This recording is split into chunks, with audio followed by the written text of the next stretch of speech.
ઘણા ભક્તો કહે છે, હું રોજ પૂજા કરું છું, છતાં માતાજી ઢૂંઢવા કેમ નથી આવતા? શું મારી ભક્તિ અધૂરી છે કે કોઈ ગુપ્ત નિયમ છે જે મને ખબર નથી? આજે હું તમને એ રહસ્ય કહું છું, જે જાણશો તો માતાજી તમારી નજીક અનુભવાશે. ભાગ 1. માતાજી ઢૂંઢવા કેમ નથી આવતા? ઘણા લોકો માને છે કે દીવો કરવાથી અથવા અગરબત્તી કરવાથી કે નામ જપથી માતાજી તરત ઢૂંઢવા આવશે. પરંતુ સાચી વાત શું છે? માતાજી ઢૂંઢવું એટલે દેવશક્તિનો સ્પર્શ. એ કોઈ દેખાડો કે ચમત્કાર નથી. જ્યારે ભક્તના મનમાં શંકા હોય અથવા ડર હોય કે અહંકાર હોય તો માતાજી શક્તિ પ્રગટ થતા નથી. માતાજી પહેલા ભક્તનું હૃદય જુએ છે. ભક્તિ નહીં, ભાવ જુએ છે. ભાગ 2. ભક્તોની સામાન્ય ભૂલો. ઘણીવાર માતાજી નથી આવતા કારણ કે ભક્તો આ ભૂલ કરે છે. માત્ર દેખાડા માટે પૂજા, બીજાને બતાવવા ભક્તિ, નિયમમાં અડધું પાલન, ગુસ્સો, ઈર્ષ્યા, ખોટી વાત. યાદ રાખો, જ્યારે મન શુદ્ધ નથી ત્યાં દેવશક્તિ રહેતી નથી. ભાગ 3. માતાજીને ઢૂંઢવા કેમ બોલાવવા? જો તમે સાચા દિલથી માતાજીનો અનુભવ કરવો હોય તો આ નિયમ રાખો.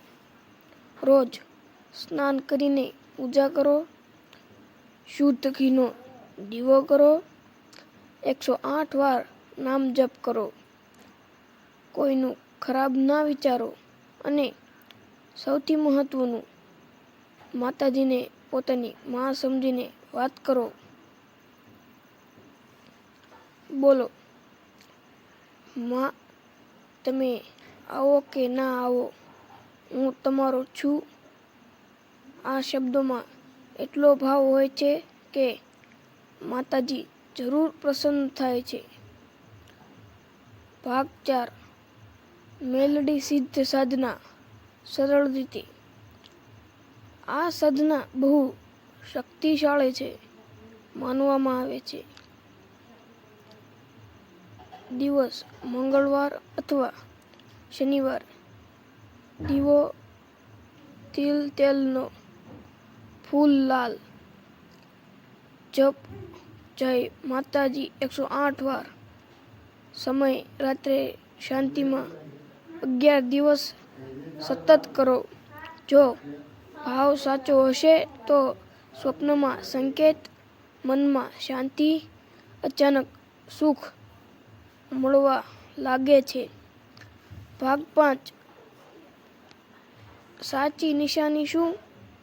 ઘણા લોકો સમજે છે કે ઢૂંઢવું એટલે શરીર હલવું, પરંતુ સાચી નિશાની શું?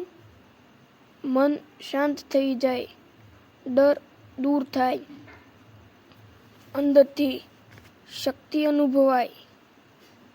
આ સાચી માતાજીની હાજરી છે. અંતિમ સંદેશ. માતાજી કોઈને બતાવવા આવતા નથી. માતાજી માત્ર તેમને મળે છે જે સાચા દિલથી ભક્તિ કરે. કોમેન્ટ જરૂર લખજો, જય માતાજી. વિડીયો ગમ્યો હોય તો લાઈક કરો, શેર કરો અને સબસ્ક્રાઈબ કરવાનું ભૂલશો નહીં. આવા જ અવનવા વિડીયો માટે ચેનલને સબસ્ક્રાઈબ કરો.